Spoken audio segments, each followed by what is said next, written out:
And hello, everybody. You're very welcome to a new episode of Redefining CyberSecurity Podcast. I'm your host, one of two for this special edition of the show, where Julie Haney joins me as co-host.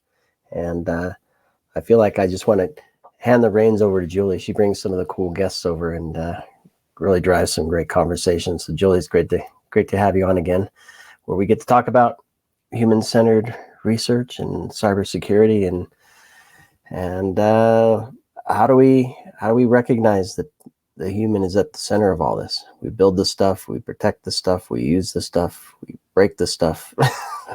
we are the stuff. So it's always fun. So Julie, I'm gonna let you do the honors of introducing our esteemed guest today. Great, thanks, Sean. So today, we're excited to have Dr. Cori Faklaris on. She is a researcher, obviously, in this area of usable human-centered security and privacy. She's an assistant professor at the University of North Carolina, Charlotte, where she leads the Security and Privacy Experience Research Group. And I met Cori probably a few years ago at a conference. We've had a few great conversations, and I have found her to be super smart and enthusiastic and positive, and she's done some really cool research, which she's going to talk about today. So we're very excited to have her on. So Cori, welcome to the podcast. Thank you so much. I'm an enthusiastic podcast listener, not just of this and this topic, but all sorts of podcasts. So I'm so excited to help contribute to the genre. Can you awesome. Say that with attitude? I'm so excited to be here. I love this podcast. Yeah. Can he quote you on that? So Cori, I know that I and a lot of other people are always really fascinated to hear about people's career journeys. And I've got to say, you have one of the more interesting career journeys among the researchers that I've met in this field. So why don't you tell us all about how did you find your way into doing research and being an assistant professor? Yeah, thanks for asking me. I do love to talk about this because when I started feeling my way through this, I didn't have models. And so I just like to say straight off, like if you're considering a career change or you're not sure where to go, I feel you. I was there, and you can find the help, and you're always welcome to reach out to me for assistance. So where I started with this, I started in journalism. So when I was much younger and thinking about where I wanted to be and what I wanted to do, I wanted to do things that engaged my intellectual curiosity, but also where I could be really useful to the world and to the people I cared about. Now, this could just as easily explain cybersecurity as a job path. But at that time, when I was a teenager, especially, my role models weren't that computer science or technology were the places to do that. Now, that was an incorrect assumption, mental model and assumption on my part. But my assumption was, well, if I went into that, I'd be just sitting in a basement somewhere, with Cheetos all over my face and my shirt and typing away at the glow of a green screen in my face. And, if you love it and that's your life, more power to you. For me, I wanted to have a job where I could engage with people and tackle some of the important human problems of the world. So journalism at that point seemed like a great path for me. And I went to the University of Illinois at Urbana-Champaign. But importantly, too, when I was a kid and then going on to college even, I was always surrounded by people who were in computer science and technology. And I really caught a bug of like loving technology and being very enthusiastic about the future and the technological horizon. So it wasn't that I didn't love computers back then, but just it didn't seem like there was a place for me there. But I did find a sense of belonging in journalism at that point. I would sometimes sneak over to the computer science building for some of their lectures, but I got to interview Mark Andreessen way back then. He's a venture capitalist now, but back then he was at the National Center for Supercomputing Applications in Urbana-Champaign in Illinois. So I knew that was back when the internet was the cool new thing and the amazing technology disruptor that it did turn out to be. I still went into journalism. even though I could see right away, like, oh, this is going to change everything and probably not for the better where journalism is concerned. But it was still a great career. I wore a lot of different hats in my career as a journalist. So I think I had a different job title or different job responsibilities every year. I started out as a reporter. I covered crime in courts. Again, in cybersecurity and IT, that was a good foundation for that because there is so much cybercrime that happens. But I quickly moved into editing because I figured out that behind the scenes, especially in newspapers, that's where it's at if you want to make a difference and really shape things. I became a news designer, so I helped develop the look of newspapers as well as to some degree of our web report. But I really got my hands dirty. I got into the guts of the computer system, and that's where I really found IT and UX design. So I learned on my own and learning from materials on the internet, like how do you design things that people really want to use, but that also are providing for really productive use of the systems and respecting in journalism the specific cybersecurity and privacy concerns that we had. And so I always describe myself, my real title of being a doer of things no one wants to do. But I was really lucky that it also scratched that itch that I had for information technology and for computer science. And I realized I was really good at working with computers, and then finally decided that I wanted a degree in that. So that happened. At that point, the internet had caught up with the business model for newspapers. And so I'm like, oh yeah, this is a great moment to start taking classes again and start thinking about what's the next chapter for me. And so that led me to IU Indianapolis because that campus was right down the street from where I was living in Indianapolis, Indiana. I worked at the Indianapolis Star. And so I could just go on my lunch breaks, walk over to go to class. And then later on, I decided I was also making a good living. So I was able to save a lot of money and decided at some point, I can quit my job. I can take that leap and just become like a freelancer and a consultant and go to school full time. And so I got my master's of science degree there in human computer interaction. I think I ended up getting it, I think in 2017. But while I was there, I think that's really when I got turned on to human-centered computing. And that's when it really hit me. I could have always been in this field and talking to humans, making a difference for humans that I care about while also working on technology. And so that suddenly I realized I had that sense of belonging in computer science, and that really got fostered at Indiana University. And they encouraged me to go shoot for the moon, try to get a degree at one of the top schools. And so I was really fortunate to get accepted for a doctoral program at Carnegie Mellon University, which I considered to be the best school out there for cybersecurity education. And there we are. Then I was just off and running. I love that journey. Obviously, I'm partial to journalism, so I started in engineering and moved into journalism. And the reason I did that is I could see where the human interaction was, but I couldn't always have a conversation with a human to understand what they were thinking, why they were thinking something a certain way, why, I know we're going to talk about this, why they would think something a certain way and do something different, right? Even though you think you've made it obvious in the user interface, or you think you have the culture that supports whatever you're trying to establish as the right way to do something. So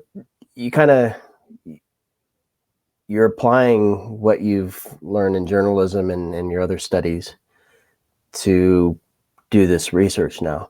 So how does the human element kind of stay woven through there? What were we able to take from your past experiences to really do the work you're doing now? I think that's a great question. Yeah, I think one thing is kind of a mindset. And I know the engineering mindset for when I was younger. I think that actually was a difficulty for me going into journalism, because I also had to learn the human part. And I'm good at decomposing processes and looking at where to optimize the processes, but humans aren't that easy. Yeah. And you have to engineer things in a slightly different way and use different methods. But it's also a whole mindset. So one thing is I approach things with trying to find ways to build empathy for the humans who are involved with the technologies. So sometimes those are the end users. So for instance, I've done a couple different studies of account sharing. This is something that probably no system is really built for, right? We usually build a system so it's one user has one account, and that's the assumption, and that's sort of the terms of service too for using that service, and it's built into the guidelines. But most people probably have a spouse or a friend or a work colleague, and they need to share that resource, or they might have other motivations. For instance, if you're in a relationship, up until maybe a year ago, a common rite of passage in the US was to share your Netflix account with whoever you're in a relationship with. And so, for instance, I was roommates with a woman, and she was still on her ex-fiance's Netflix account.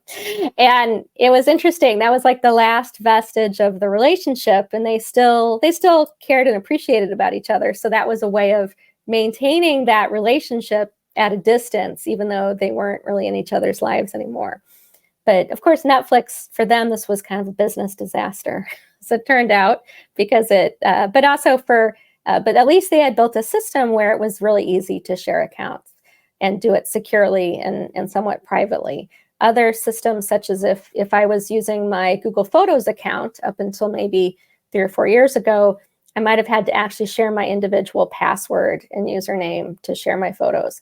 But now Google Photos also, that's an account where you can easily share with friends and family. And sharing photos is a very natural human thing to do that we've all done since the introduction of photography. So it's wonderful to see Google and others support these kinds of things to get around, so that people don't have to work around the system.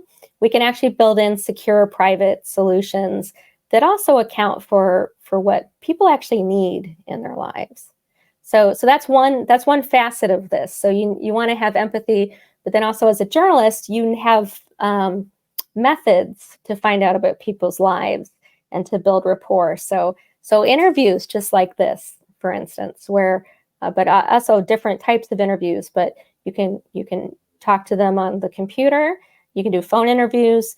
A lot of times you might want to actually go to where somebody is at. You want to go to their context, whether it's their workplace or their home, and just sit and observe what they're doing and ask them questions. And that gets at that issue that you brought up of sometimes people aren't very reflective. They do things, but they don't really think about why they do them, or they think they're doing one thing, but they're actually doing another thing. So as a journalist, you develop lots of ways to suss this out and to think and reflect critically on where is there a gap between what somebody's telling me and what some more observational data. Maybe there's something in financial records or in system logs. It's like, well, you told me you're doing this, but the system log actually tells me you're doing something else. And maybe they didn't even realize it. Yeah, so speaking of gaps or maybe possible disconnects, I wanted to get into some of the research you did when you were at CMU over the course of several years. And you were looking at people's security attitudes. Mm-hmm. And specifically, how do you measure those security attitudes? So Sean alluded to before that sometimes what people's attitudes or what they say doesn't always match up to their behaviors. So why is it important for us to study those security attitudes, and what's that relationship between attitudes and behavior? That is a really fascinating mechanism. Like if you look at humans as maybe the most complex system that we'll ever deal with, as somebody said to me once, there are 2 hard problems in computer science. The hardest problem being people. People are the hardest problem in computer science. And then the second problem being convincing people that people are the hardest problem in computer science, of course. So So attitudes really affect our behaviors and then our intention to behave in a certain way. So objectively speaking, you could stand back and say, well, this is the correct course of action, or this is the appropriate way to prioritize resources. But actually, we usually don't look at things like that. We have attitudes are an important predecessor that affect our intentions to do something or what we actually do. And there's actually a theory about this in psychology. It's called the reasoned action paradigm. So when people engage in actions that they have to reason through, and usually cybersecurity and privacy and at all levels is about this. Attitudes are a key sort of antecedent. So you have beliefs about something that's going to give rise to attitudes, and that's like how you feel about it, or what's your disposition towards it. So usually I'd say most of us are not going to have a wholly positive attitude towards cybersecurity in various forms, because it's usually pretty burdensome. It's a preventive behavior that's probably not our priority in a situation. For instance, it's usually not my intention to share accounts securely if I'm watching Netflix. My intention is probably to be entertained, to catch up on the latest in pop culture, and maybe to solidify my relationship with my significant other by cuddling up on the couch in front of a good movie. So being secure is not really part of those series of goals. But we want people to be secure, and we want to help them protect their privacy. And so knowing their attitudes can help us think about like their mental models, but also, are they likely to, on their own, form an intention to engage in a behavior, say like sharing an account securely, because it likely involves more steps than just sharing an account by like writing down your password on a piece of paper and passing it to somebody, which is really not what you should do. You shouldn't do it that way. You should use a password manager. Maybe you share accounts through a password manager, or maybe you use a system like Netflix has where it's easy to add another user to the account. And so some of those things involve much more steps. And so people have to be able to reason through that, and they're not going to do any of that if they don't have at least somewhat of a positive attitude towards it. It doesn't have to be a completely positive attitude, but maybe there's a mix of attitudes similar to what we have with exercise, where you're not really looking forward to or positive about the idea of getting up at 5 a.m. to take a run. But what you are really positive about and really engaged with and attentive to is your health, your physical health, your mental well-being, your appearance. And so those are the things, those attitudes will drive you to form an intention to get up at 5 a.m. and then to actually run when you get up. So how do these, I guess, our daily living set these attitudes?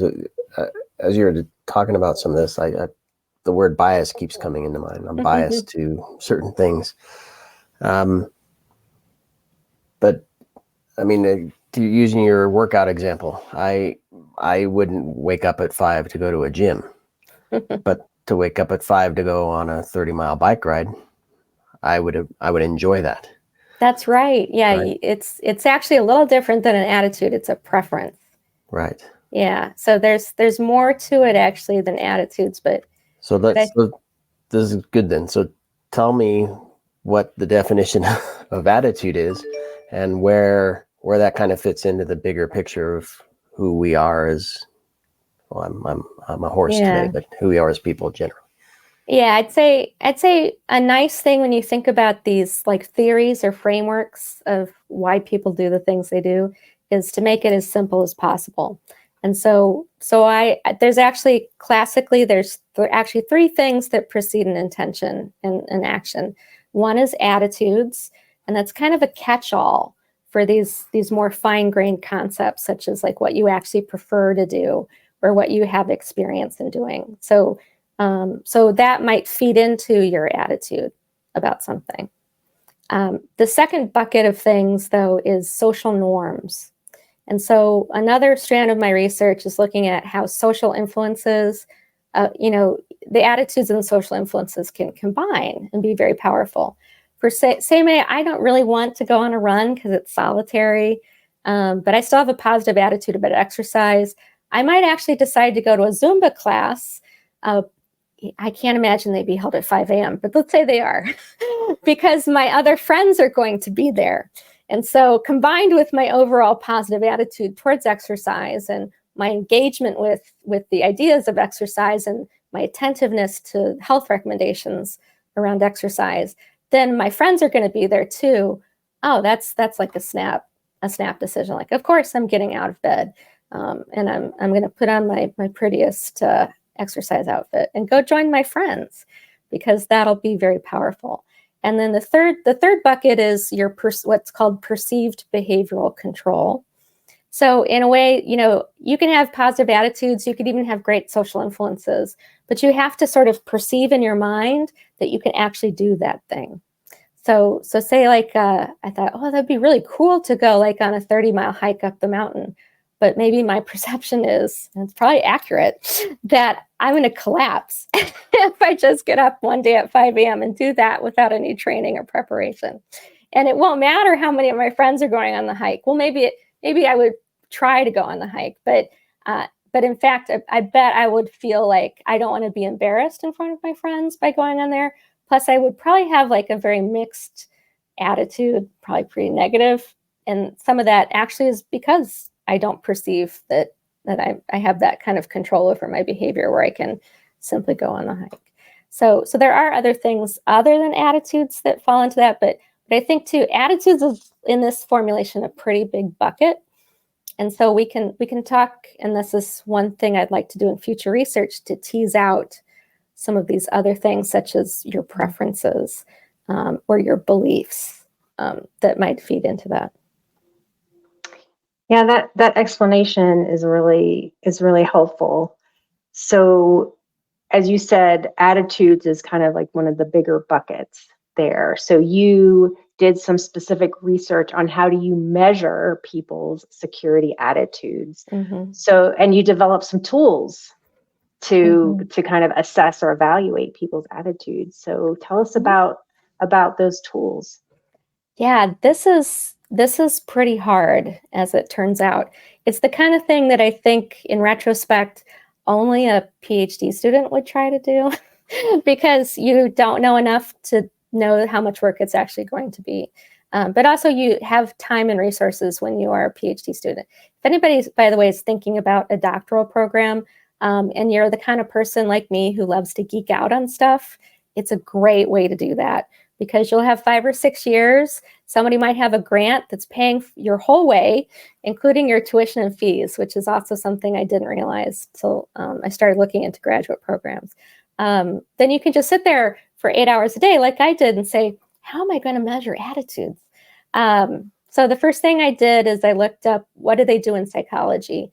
And so they've got some methods for mapping what people might have, like statements that you can collect through interview data, and you can figure out ways, you can turn that into a questionnaire where you can map it to some sort of number. So you have like what they call a closed-ended survey question, where it might be like 1 through 5, 1 being like strongly disagree with the statement to 5 being strongly agree with the statement. We've all taken surveys like that. And that's the whole process there, is that they get you to put yourself into one of those categories. And so then they can map you into a number that corresponds to that category. And so then once we have those numbers, we can use math to calculate like what answers are very strongly related to each other. And so they kind of cluster together, and we can average them together or do some sort of other math operation that makes it into one number. And that's how you come up with a rating of people's attitudes. And so what I did is I collected a whole lot of data, a whole lot of survey answers, where I just asked people a whole bunch of different questions or statements. I asked them to rate those statements. These are drawn from interviews and from other people's research about like where people made statements about their attitudes about security practices. And so once we did a whole bunch of rounds of data collection and data analysis, we identified there were these 6 statements that hung together very nicely mathematically. And so we can say they're also not too similar too, because that's another thing. So what we're doing is we're taking a lot of different measurements of the attitude and then we're averaging it together. And that gives you a much more certain measurement than if you just have one statement that you have people rate. So that's the very geeky explanation of what we did for that. That's how you turn a very nebulous concept such as attitudes into a number that I can use in equations and whatnot. Well, then what's the outcome? How do you then use that data to change something or realize this is how it is, we can't change it or whatever? Well, there's a couple ways you can use this kind of a measurement. And so for one thing, now that we've done all these tests and we've been able to say it's pretty reliable, and so we're pretty convinced, if you measure at one point in time versus another point in time, it's very reliable. It's measuring at the same rate. And that's also seems pretty valid. So we matched how people did on our new measurement, the SA6 security attitude scale, against other psychological measurements that are related to cybersecurity attitudes. And we found that they're pretty closely correlated. And so that gives us a lot of confidence that it's actually measuring security attitudes. It's not measuring anything else. So now that we have that confidence that it's reliable and valid, the first thing we can do with it is just help draw a picture of somebody, like who they are, what's in their head. And so rather than come up with our own questions or even have to go through interviews with somebody, which I love doing, but it's very time consuming. And it can be very costly simply to find people and to schedule the time with them and to compensate them fairly for their interview. So if you can just give them the survey, it's much more cost effective. And you can have a number. And then also that number you can compare against our database or other published works and say, well, this person's attitudes are very average because I'm comparing it to these other published benchmarks for this data. And so this is right in line with this other average that's been published. Mm-hmm. Or I might say, well, it's higher or it's lower.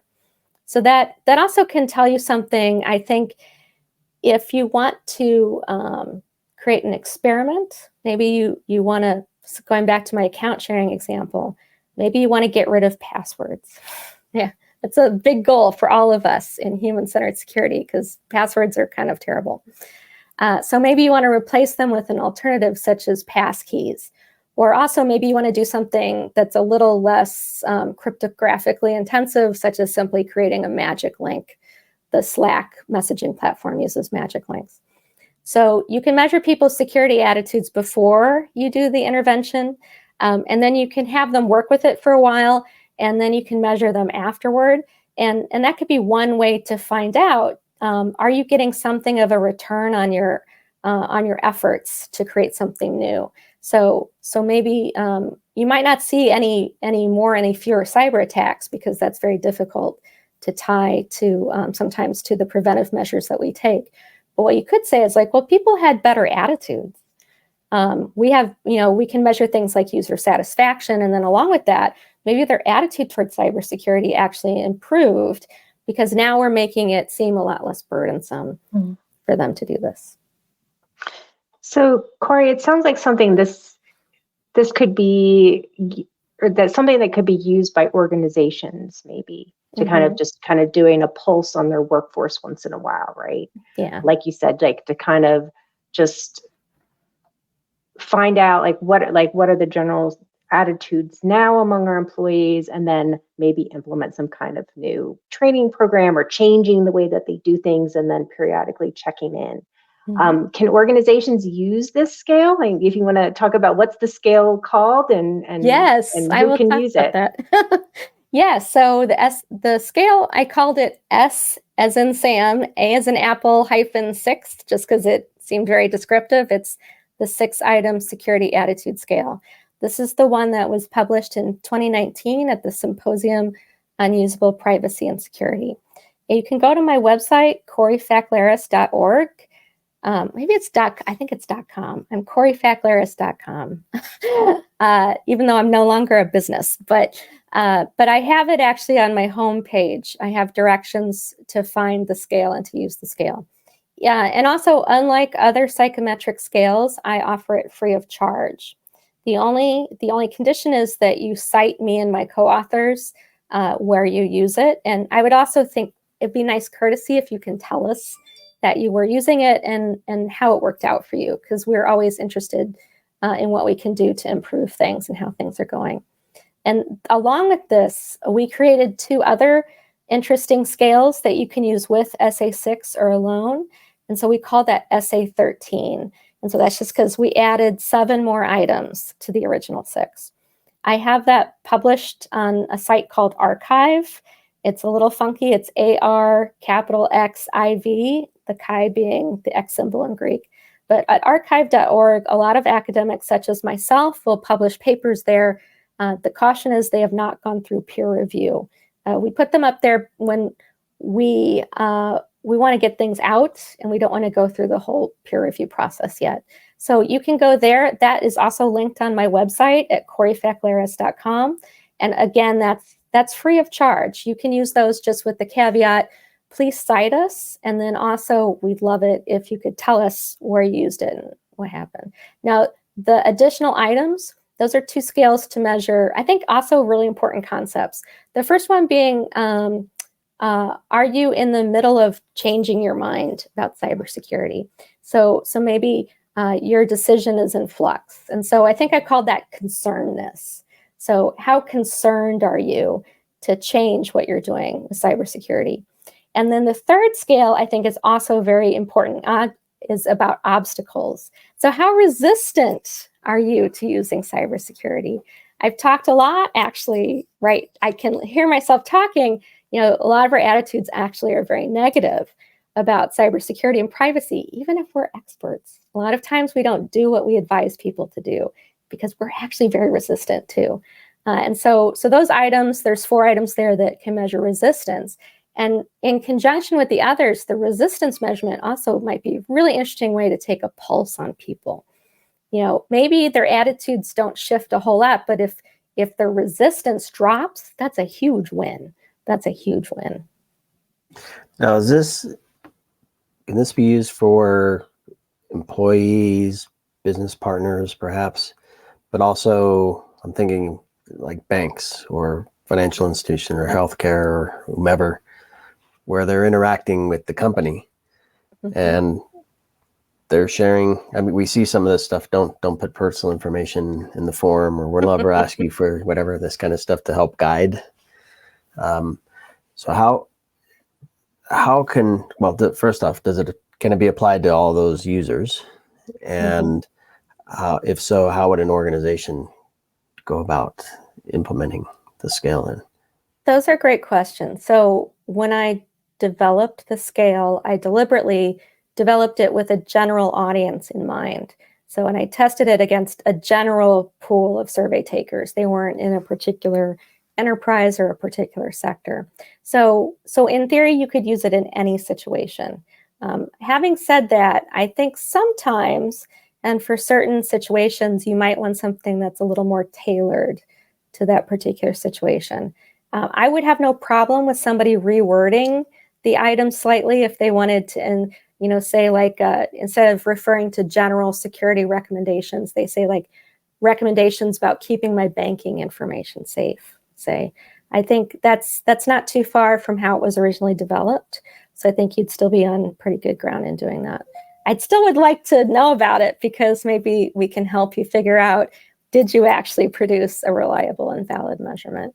And then also there are other scales out there. So I think SA6 and SA13 are great, partly because they're very short and they're very easy to compute and they are very flexible.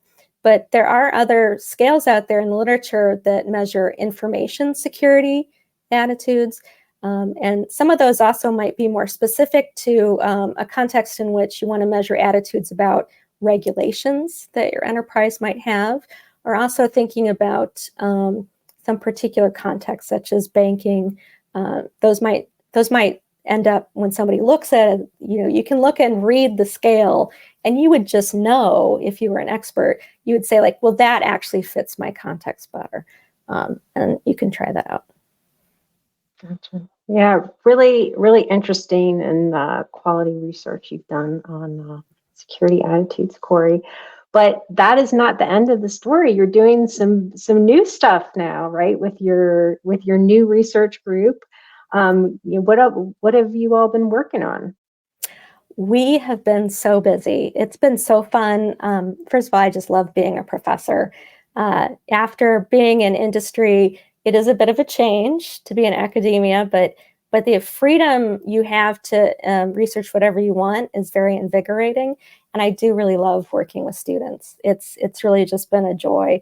And also to get their ideas, because they've often come in and they're brilliant people, and I hired them for a reason. Yeah. So one thing we're doing is actually very important to the financial industry. And so we're looking into smishing. And so this is phishing when it involves SMS text messages. And there's a lot of cute names for variants of phishing. Like vishing is when it's voice calls. I suppose you could also say vishing if it's video phishing, maybe with deep fakes. We're going to cross that horizon, God knows. But for smishing, this actually became a huge problem during the pandemic. And so we've received some funding from the Center for Cybersecurity Automation and Analytics to understand smishing vulnerability a little better. So what we found, we did a national survey of US adult mobile phone users. And in a survey of more than 1,000 of those people, we looked at like, what were the demographics of people who responded to a test that we gave them about like, is this a smish or is this not a smishing message? We found that younger people and college students were the most vulnerable. And our industry partners that kind of jibed with where they were at. There's like, yeah, our data, anecdotally, we saw there were a lot of young people and college students, but it's actually important for us to get that kind of data in a much bigger sample to say like, it's not just randomness. We can say that in the survey, even though it wasn't a probability sample, but it's a very large sample. And so we can say like, there is more support here for the idea that across the board, there's something that makes younger people and college students more vulnerable to smishing. And the second thing we found, and this hurts me as a communication person and somebody in journalism, we're finding that people really struggle to correctly identify the legitimate messages. So why this really hurts me is our communication systems are not usable if people can't actually tell what's fake and what's threatening from what's not fake and what's not threatening, because people just shut down eventually and they just identify everything as a fake, and that's really harmful to us as a society and as human beings. We need to have communication systems that we can trust. We also have to feel like we're skilled enough to be able to judge whether a message is legitimate or not. Yeah, and we've lost Julie. Hopefully she comes back. I know. I was like, oh, Julie. I'm going to keep going. We have so much here that I want to keep rolling. Hopefully she'll join us in a moment. But so you have this information, and well, I guess what I'm trying to figure out is you're saying it's hard for our communication mechanism. And I forget what I heard the other night that it's probably not news to anybody, but the younger generation have a more difficult time perhaps conversing in person, right? And they trust texts more or more comfortable anyway with text. But in that, we then lose the human part of it, right? If we're only talking through our phones. We could. I mean, I was just listening to a talk by David Pogue last night, who's a journalist and futurist, and he was talking about AI, but he pointed out that every single time we've had a new technology come into our lives, we kind of panic about it, and things change. How we relate to technology changes. How we relate to each other changes. But it's not some of that is going to be bad, but also sometimes we might overweight how bad it is. We misjudge that maybe because we hear about the bad things. We don't hear about, say, the good things, or nobody's studying the good things. I do think there's a kernel of, I feel like that's where my bias is. Now that I'm getting older, I watch my students and I watch how they're relating to each other. And I think that's so different from how I grew up. And it does make me worry that this texting is maybe not the best thing. But honestly, there's a lot of advantages to texting. First of all, there's much less chance, sometimes there's much less chance that you'll be misunderstood because you can see it, you can see the text. Now, still, you might say things and a lot of context gets lost. There's a lot more bandwidth on communication face-to-face. But I think there are some advantages to texting. And so they're so busy too. I mean, I think younger people are so much busier than I was at that age. And so texting really fits into that. But of course, I'd say attackers are great psychologists. I think some of the most successful cyber attacks happen because somebody's got some great psychological insights into their targets and how their targets behave and how their targets live. So just like I'm observing young people and college students, so are attackers. And they might even be young people and college students. So who better to understand that kind of population and to figure out like how to disarm them and also how to, hijack them by creating that sense of urgency, which is what makes phishing so successful no matter the medium. Because that's another thing about humans. If they're not reasoning through their actions, you can get them to do anything because they're not thinking about it. So a lot of the folks listening to this show are security leaders and some practitioners as well. Mm-hmm. So they're probably responsible for security awareness training. They're responsible for looking for or working with the fraud team to identify fraud in their consumer transactions. How can they leverage what you've created with your research to give them better insight into the programs that they're creating? Well, I think those are great questions. And I know people pour a lot of resources into these and they want to see some sort of return on investment, or at least some metrics that help give them some information like, was this money well spent? Did we actually make a difference? So I think SA6 and SA13, those types of measurements, I think we have really good measurements, but any other kinds of survey data too that you can get maybe especially before and after the training, that's what we do in education. We try to measure like before and after, like, and also make it short, make it really short, because your employees, it's a huge burden on everybody to have to go through security awareness training and to do more and more on top of their other job stuff. So that's where SA6 and SA13, I think, are helpful because they are very, very short. And that can give you a baseline and then also kind of help you see trends over time. And maybe it helps you show some return on investment. And secondly, I would say, like our smishing research is pretty preliminary, but I've also worked on some frameworks for why people accept security and privacy practices, and also how do we reason about the role of social influence. And so another thing I would encourage stakeholders to do, think about how to incorporate some sort of social influence. So opinion leaders are really critical to carrying out any kind of organizational change and any kind of not just awareness, but having people put things into action, which is what we really, really want. So sometimes those opinion leaders are not necessarily found by job titles. Somebody who's an administrative assistant might be very, very powerful in terms of the social network. And some people who might be in IT also might have more people skills than other people.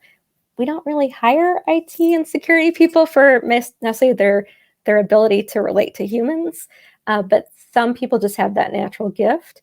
And so maybe they can be ambassadors and what I know some organizations actually have a program called the Cybersecurity Buddy. And so they'll actually have like a liaison who can be attached to a unit, and that person can help them troubleshoot things and reason through things. And actually, really briefly, I have a program right now of research I've just started to use a large language model to power a chat bot or an AI assistant who can act as that cybersecurity buddy. And so if somebody wants to get in touch with me and see if they want to help test it out, we'd love to do that. Interesting. Yeah, so I know we're just about out of time. So, but I know that you've recently started a new initiative at your university that you're very passionate and excited about.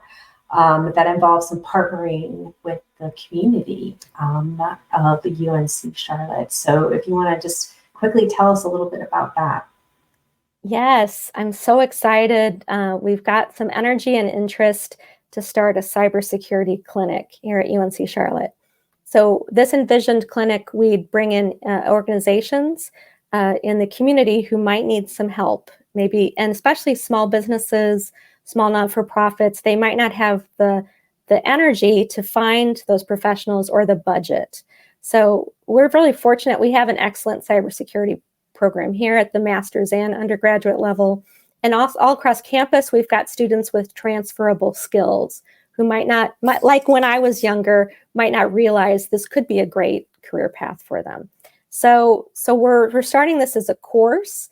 And so then we're recruiting organizations right now in the Charlotte area.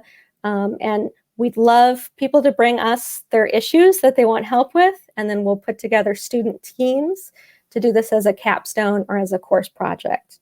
And the benefit too is that it would be free of charge.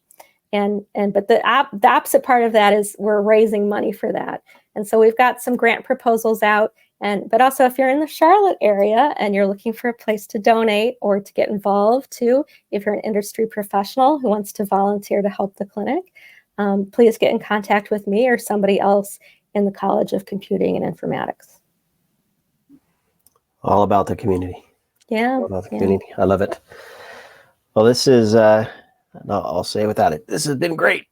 I love this conversation. I'm serious. I'm always appreciative for the guests that Julie brings to the show. And this has been amazing. I love, that's why we do this. I love the research angle of things. And to me, I have the pleasure sometimes to teach a security analytics course where it's all about taking data and understanding it and doing something with it, telling a story and driving some action.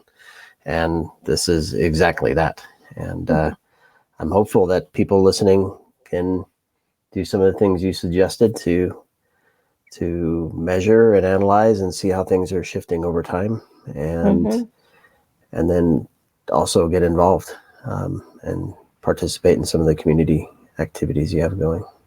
Yeah, thank you so much for this opportunity to share my story and hopefully, give some people ideas and also to help spread the word about the great work that I and my colleagues are doing. Yeah, I love it. Thanks very much. Thank you. And thanks everybody for listening to this episode. We have many more coming. Julie's been busy identifying some cool folks with cool topics. So we have much more coming your way. And please do subscribe and share and connect with Dr. Cori Faklaris, and see you in Charlotte, perhaps. Who knows? That's right. All right. Thanks, everybody. Thanks, Julie. Bye.